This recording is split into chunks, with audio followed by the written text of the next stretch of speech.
Ia tinggal bersama suami dan anak sematawayangnya bernama Bahar. Bahar sering menggarap sawah miliknya yang tidak begitu luas dibanding sawah masyarakat lainnya. Ibu dan ayah Bahar sudah renta, maka Baharlah yang menjadi tulang punggung keluarganya. Ia juga sering menggarap kebun miliknya yang jauh di dalam hutan. Tetapi hasilnya tidak memuaskan. Sebagai anak lelaki yang telah beranjak dewasa, ia ingin menyampaikan keinginannya yang selama ini ia pendam. Ia ingin pergi merantau untuk mengubah hidupnya dan keluarganya. Bagaikan makan buah si malakama, Bahar susah menentukan pilihannya.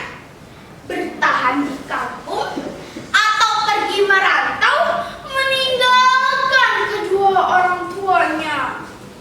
Pagi harinya, seperti biasa, ayah mempersiapkan semua perkakas untuk dibawanya ke sawah. Sedangkan ibu menyiapkan bekal makanan untuk dibawanya ke sawah.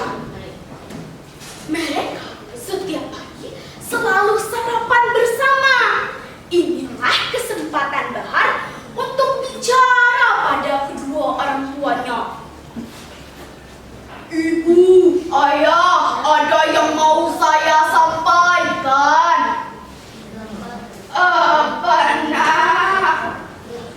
Saya ingin pergi merantau, Bu. Kalau Bahar pergi, siapa yang akan menjaga rumah? Siapa yang akan mengolah kebun dan sawah nantinya, nak?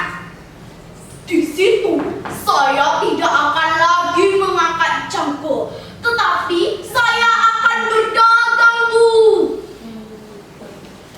Mendengar pernyataan anaknya itu, ibunya terkejut. Sedang ayahnya hanya diam saja sambil melanjutkan suapannya seolah tidak mendengar apa-apa. Kalau itu yang Bahar cita-citakan, pergilah dengan doa ibu dan ayah melepas lunak. Mereka berpelukan dan menangis. 3 hari kemudian, Bahar berangkat untuk pergi merantau. Ia melangkahkan kaki, meninggalkan kedua orang tuanya yang begitu ia sayangi.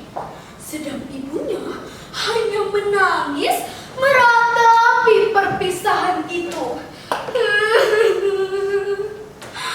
Pak, sudah pergi anak kita, Pak. Ke siapa kita tempat berkumpul dan tempat menolong, Pak? Kalau ke sawah, badan sudah mulai lemah. Apa ini takdir Allah, Pak? Ayah Bahar berusaha menghibur ibunya itu. Tolonglah dulu, Bu. Kalau Bahar mendapat rezeki lebih, ia pasti membawa kita ke luar negeri. Ayah membawa ibu ke dalam rumah. Selang beberapa hari setelah kepergian Bahar, ibunya jatuh sakit. Jangankan makan, minum pun susah ditelan ibunya Bahar. Sudah dicari obat kemana-mana saja, tetapi tidak menyembuhkan ibunya Bahar. Kali ini ayah memetik daun yang berada di dalam hutan, lalu meramunya dengan air di dalam lesung. Ia meminumkan kepada istrinya. Minumlah dulu, Bu. Ibu Bahar meminumnya. beberapa hari, Ibu Bahar sehat kembali. Sejak saat itu, masyarakat sekitar berbondong-bondong ke rumahnya Bahar, menanyakan apa obat yang diminum ibunya Bahar. Kedua orang tua itu menjelaskan bahwa mengambil daun jarak lalu meramunya dengan air di dalam lesung ini. Semenjak saat itu, warga-warga turut mengambil air di dalam lesung itu. Walaupun air lesung itu diambil berkali-kali, masih saja jernih dan terisi penuh setiap harinya. Pada satu ketika, ada seseorang yang sombong kepada batu lesung ini. Ia menuju rumahnya Bahar, lalu mencemooh batu yang berada di halaman rumahnya. Batu apa ini? Batu ini hanya batu biasa. Mana mungkin ini keramat dan ajaib? Aku tidak peduli. Dengan akhirnya, ia berjalan. Ia mengabarkan bahwa kepada warga-warga yang ia temui bahwa batu lesung itu tidaklah keramat dan ajaib. Tetapi ayah Bahar tidak mempedulikannya. Sebelum ia sampai ke rumah, badan pemuda itu serasa menggigil dan meriang. Lalu tetangganya meminumkan kepada pemuda ini. Setelah diminum, beberapa hari kemudian sehat kembali pemuda itu. Sejak saat itu, masyarakat sekitar tambah percaya dengan air di dalam lesung ini. Suatu malam, tutup dari lesung itu bergetar. Treng! Treng! Semakin lama, getarannya treng! Semakin kuat juga getarannya. Ibu dan ayah Bahar menghampiri. Lalu mereka bersembunyi dan ketakutan. Ada apa ini, Pak?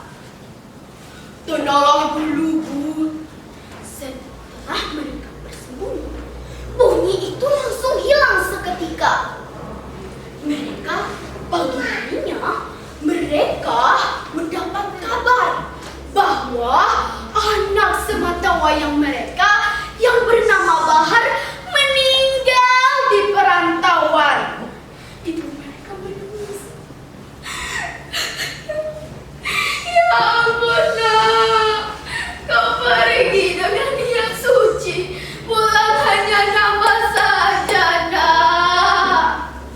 Nah, teman-teman, dari cerita saya, amanatnya adalah jika kita berbuat ikhlas, maka akan diganti rahmat oleh Allah. Seperti ibu dan ayah Bahar, walaupun sudah kehilangan anak sematawayang mereka, tetapi mereka tidak kesepian.